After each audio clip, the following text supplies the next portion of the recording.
What's going on, Walking Dead fans? This is my review for Fear the Walking Dead Season 6 Episode 11 titled The Holding. This was another solid episode from this season. This season has been absolutely brilliant. We're introduced to the mysterious group that lives underground. The End is the Beginning group. We've seen signs of this group from Season 5, Season 6.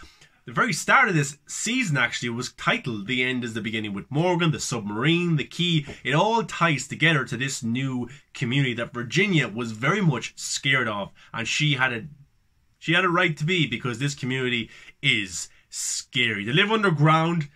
I think it's an underground parking lot because there's different levels to it, and they grow their own food. There's electricity. They use walkers to grow their own food. There's experiments going on. They live underneath here, a big group of them.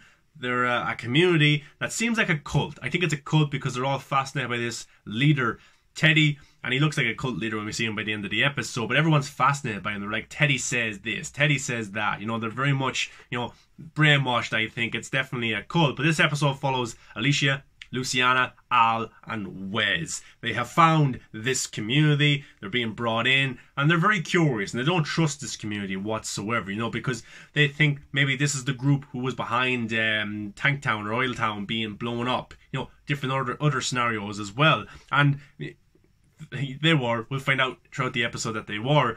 But yeah, these four brought into this community, and they meet Riley, who seems to be the second in command to Teddy. He's very much a part of this group as well, and he's very fascinated with Teddy, and he interviews the group, he tapes them, and Alicia's like, why do you want to know all this? Well, Teddy will want to know all this, and Teddy will explain everything, and I'll tape you now, and Teddy will listen to it and stuff like that. So, but in this kind of interrogation in the interviews, he asked them about where you came from, why you're here, people you've lost, different things like that. And actually something that's pretty interesting, all four of this group have all lost a sibling. I never thought of that before, but in this episode it's definitely highlighted big time. And there's actually an interesting test that this group has. Riley brings each of them individually towards this walker that's tied to a post, and there's plants growing around this walker. The walker's alive, and it's tied up, and there's plants and stuff like that. It's decayed, and Riley asked them, can you see? Do you see? And the group's like, what do you mean? It's a walker. What's it doing there? And Riley goes, don't worry, nobody ever gets it the first time. And then he tells one of them there's no right or wrong answers. So I thought it was very interesting and very, very weird. And even Wes looks at some artwork on the wall. He's like, who drew these? Because Wes used to be an artist himself. And it's actually pretty good art, actually. It's kind of walkers in a forest, something like that. But in this episode, Wes is reunited with his brother, Derek, which I thought was pretty sweet, heartbreaking. So that was pretty cool. Derek's been living here for years. They both thought each other were dead and stuff like that. So, of course, they're happy to see each other. But Alicia, Luciana, Al are very... Look, they don't trust this group whatsoever, but Wes is kind of getting blinded a bit because his brother was always good, his brother's good, and he thinks this community is good, so he doesn't believe this community is bad. Maybe we got it wrong, maybe it's some other group, maybe Virginia was just completely wrong about this. But Alicia, Al, and Luciana just don't trust this group, and they're trying to convince Wes that maybe they are the bad ones. But while Derek's out on the run, Wes and Al go to Derek's cabin, his tent, and they look for some information maybe about the community, about the group, because so far they don't really know that much.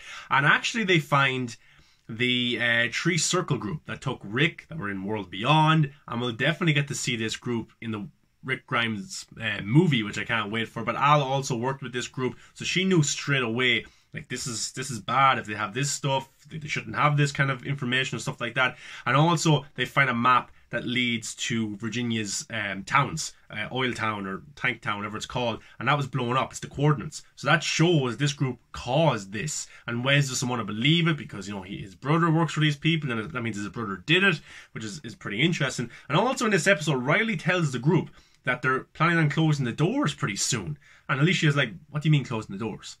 We're closing the doors. This means that they're going to live underground forever. They're going to close the door to the top world, or the top soil as they call it, I think, or something like that, and live underground because they have electricity, they have food, they're able to survive, which is, it's pretty weird. I wouldn't like it now to be stuck underground forever, but that's the way that they're thinking. That's the way this Teddy guy in this cult has an idea that this is the way forward. And I get to my theory at the end of the episode what I think is going to happen, because it's pretty insane even for Walking Dead standards. But Wes confronts Derek about like, were you a part of the group that went to our communities and tried to kill us? And Derek's like, yeah, but I didn't know you were there and stuff like this. And then Wes is like, this is not good. This isn't you to do this, to kill people, innocent people. But Derek's like, this is the way forward. This is life now. And of course he's brainwashed by Teddy, but actually Wes gets to convince him to come with the group. Let's leave. Let's get out of here. You know, we know enough about this community now. You know, let's go. And they do a plan on escaping. They're escaping. They get into the elevator and they're going to leave. So you have Alicia, you got Luciana, you got Al, you got Wes, and you got Wes's brother Derek there as well. And Derek, in his backpack, said he brought all the coordinates to all the other communities. That's not just Virginia's groups, but also other communities that they plan on attacking or taking stuff from. So, but Alicia doesn't trust him whatsoever, and she even refers to the Dakota moment about, look, I'm not going to let what happened with Dakota happen here. So she punches Derek, and she thinks it's all a setup. And Wes is like, no, he wouldn't do that. He wouldn't turn on us. But of course, he did turn on them because he's very much brainwashed. And then Riley comes with all his crew, and then he puts them into a room, and it looks like he's probably going to kill them all. But then, of course, Derek, he wants his brother to live. So he goes to Wes, look, I can convince you that this place is good. Come with me. So he brings Wes to the walker that we got to see earlier on in the episode, the one that's decayed, stuck to a pole with plants growing around him. And he's like, look, what do you see? And I thought it was actually pretty cool because Wes is like, I just see a walker who is roaming the earth, not knowing who he is. I see that as well in somebody that's here, you know. And Derek's like, that's exactly it. That's the answer. Congrats. And Wes is like, I'm not talking about me. I'm talking about you. You know, you're not the person that you used to be. You're no better than one of these walkers, you know, something like that. So, and Derek's like taken aback by this as well. He's kind of shocked, and kind of a fight happens between them two of them. Not really a fight, but they're trying to get the gun that Derek has, and there's kind of a strength kind of battle between the two of them, who can turn the gun on each other. And it looks like that Derek's about to kill Wes. And the way this season has gone for The Walking Dead, I actually thought maybe he could have killed Wes, but of course he doesn't. And Wes pushes his own brother into the walker against the pole, and the walker takes a chunk out of him, and of course Derek dies. I thought it was pretty dark that Wes had to kill his brother because his brother was too far gone. I don't think there was a way for his brother to come back and to be the person he was before, because he was so much brainwashed by this community. He was willing to turn on his brother a few moments ago. So yeah, he probably, I don't know, if it's very hard to look at, and you put yourself in that situation, you're like, no, my brother and stuff like that, and it makes it kind of like, makes you feel bad for the characters, really does. But yeah, that's the way it went. And of course he has a gun now, and he goes back to the room that has Alicia, Luciana and Al, and he's like, come on, let my friends go. And he gets Riley at gunpoint, and then they escape through this room, and they're able to put an axe wedged into the door so Riley and his group can't get them. But in this room, it's weird. There's walkers kind of tied. They're tied up. Their arms are tied up, so they're overhead like this. But they also have their mouth stitched together, so they can't actually bite you. But it's just weird because they're like this. It's the weirdest thing ever. It's really worse than a walker with his mouth open. And the group has to try and get a way out of it, so they try and skirmish through the walkers and stuff like that. And they notice, because one of the walkers got his stitches out and tried to bite them, and they stabbed the walker, but then this kind of bodily fluid came out of them, which is probably experiments. They probably put that stuff into the walkers, which was pretty weird. And also there's kind of a walker there with a helmet on, and Al goes over to check if it's the beer lady who does be in the helicopter. I think Al may have feelings for that character, or very much wants to meet her and stuff like that. And goes over and checks is it her, but it's not her. It's just a random walker. And yeah, so they're kind of cornered with all these walkers, but they have a door to get out, and they try and break down the door. But of course, Riley and his crew are going to get in just before they get out, so they need to get a distraction. And with the bodily fluid, I think you can light it on fire. That's what they do in this episode. So Alicia decides to stay around, because I think it was a nice tribute, because that's what her mom did. Madison, she sacrificed herself so everyone could live. Maybe that's the way Alicia thinks as well. That's the way she should do it. And that's what she does. She tells the rest of the group to go ahead, leave, I'll sort this out. So she slashes all the walkers, bodily fluid all over the ground. She lights a match. Fire goes up. And then we cut to the I don't know, we don't even have a name for Morgan's group yet, or his community. I don't know what exactly it is, but we'll just say it's Morganstown. That's a kind of a cool name, Morganstown. But yeah, we cut back to Morgan, and Alicia is there, or not Alicia, Alicia is back in this other community with the under the ground people. Luciana, Al, and Wes have obviously gotten back to Morganstown, and they're showing him the map, the tree circle group, showing them the coordinates to the tank town. So obviously it was this group that did it, and they also said that Morgan, they knew you. They were actually looking for you, and that's something that happened earlier on in the episode as well. They name dropped Morgan Jones. They want Morgan. Morgan's a very popular character in the zombie apocalypse, so that was pretty cool. So Morgan's like, I don't know why they want me. I don't, but the group is saying we don't know if Alicia got out or not. There was a big fire. All we could see is flames. We don't know if she got out or not, or what exactly happened. So the group is very much not knowing Alicia's fate, but they have to come up with a plan to try and counteract this group and to maybe defend themselves, because it looks like there's a big war going to happen at some point with these two communities. But then we cut to Alicia. Of course, she's captured by Riley.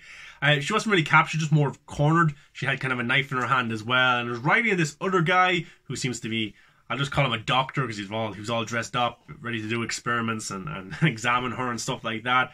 But this kind of seems a little bit goofy because you have Riley, you have this random guy beside each other, and you got Alicia there with a knife.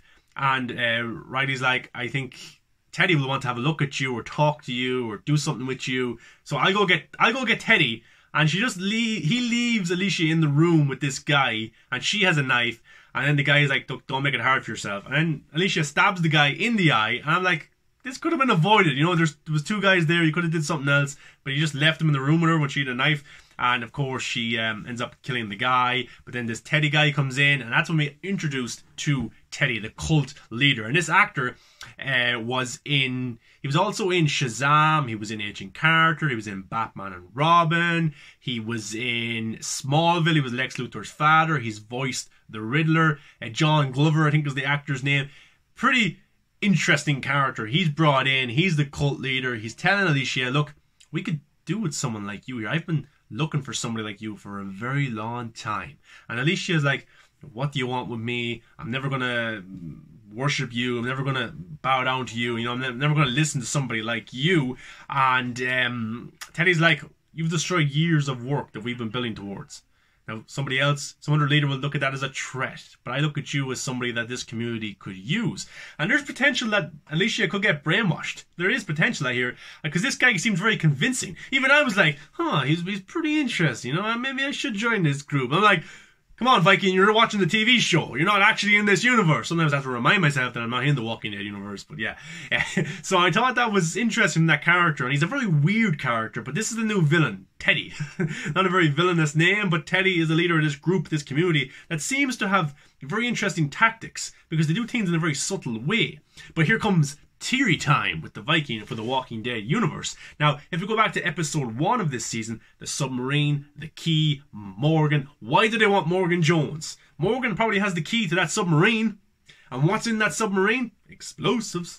I think that this new group, this community, this underground community, wants to nuke the top ground, the top soil. I think they just want to live the rest of their lives, the rest of their existence underground, be underground people. Because if you think of it, it would be a way to adapt. They live underground. They cause a big explosion upstairs, per se. We'll say upstairs in our environment, and they kill everyone or blow up whatever. I don't know what state they're in right now. Is it Texas? If they blow up Texas, maybe that's what their plan is. But I think they want those explosives. They want, maybe there's, I don't know what exactly is there, but I think in that submarine lies those kind of things, and that's what they want. I think so. I really do think so. I think Virginia would have needed something like that as well to beat this group. So I think there's a race to get this explosives. And maybe Morgan will put 2 and 2 together and figure out that let's go to the submarine or find the submarine and stuff like that. And it could be a way forward. So we'll have to see how it goes. But yeah, pretty interesting episode. Pretty good episode from Fear the Walking Dead. This season has been absolutely brilliant. Some of the best television that's on television right now in terms of not streaming. And yeah, I've been really enjoying it. I can't wait to see how it goes. I think they finished 8 episodes for this season. I think they have 16 done, because it got delayed because of the pandemic, coronavirus and stuff like that, but they went back last October, so hopefully they got to finish the rest of the season. But so far, been absolutely brilliant, enjoying this season, and this will help Fear the Walking Dead live on for a few more years. think a season 7 is guaranteed. We'll probably get a season 8. It might even outlive the main show, The Walking Dead. We'll have to see how it goes. But guys, what was your thoughts on Fear the Walking Dead season 6 episode 11 titled The Holding? I thought it was a pretty intriguing episode. I was very much within the story. Didn't know where it was going to go. I was fascinated by this new group. I still am. And there's a lot of questions still to be answered. But guys, thanks for watching. Give a like, comment, subscribe if you like the video. If you like the Walking Dead universe, I do Walking Dead videos on this channel, of course. And if you follow me at Movies That Matter on Facebook, Instagram, Twitter, TikTok, YouTube, you'll find me there. And reviews that I wouldn't do on the channel, I do on the Instagram. So I appreciate it, guys. Be good. And would you join this community? Because the guy he seemed pretty convincing.